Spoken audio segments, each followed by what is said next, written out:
Literatura e filosofía deronse a man en Boiro nunha nova cita cultural organizada por Barbantia.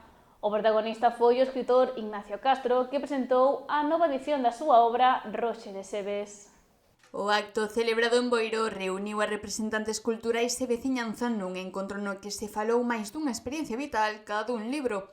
A presidenta da Asociación Cultural Barbantia, María Xesús Blanco, destacou a profundidade da obra, definíndoa como unha reflexión sobre o paso do tempo e a interioridade nun espazo afastado do ruído e do cemento.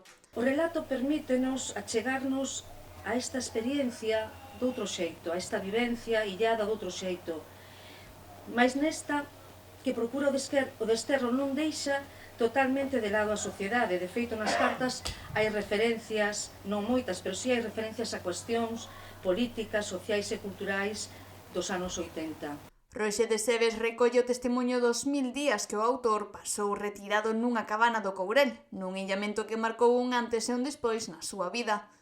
Durante a súa intervención, Ignacio Castro confesou que aquel retiro naceu dunha crise persoal profunda. Para min chegou un momento que todo aquilo fora, non fora mentira, pero fora se estrellara contra a realidade, que claro, pasei por unha crisis dura a nivel corporal e mental.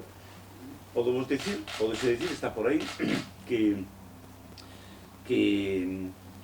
pasei un tempo onde mesmo afeitarme era difícil, porque non quería ver a miña cara no espello. De acordo, non podía ver a miña cara no espello. Estaba totalmente, non desorientado, que eso lle pasa a calquer día, sino neuronalmente perdido. A nova edición da obra mantén o espírito do orixinal e volve a poñer o foco nunha reflexión que transcende o tempo, a necesidade de atopar, en palabras do autor, un deserto propio para reiniciarse cando todo demais falla. Tiro que é clave para volver a reiniciarse despois dun tope, dunha crise total.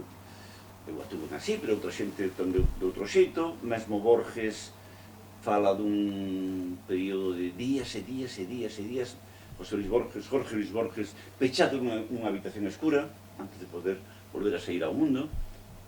E ao mellor, a Borges tampouco, como a min, lle pasara nada en concreto. O encontro rematou cun coloquio co público e a tradicional firma de exemplares, nunha tarde na que a montaña do Courel trasladouse simbólicamente ata Boiro da man da literatura e da introspección.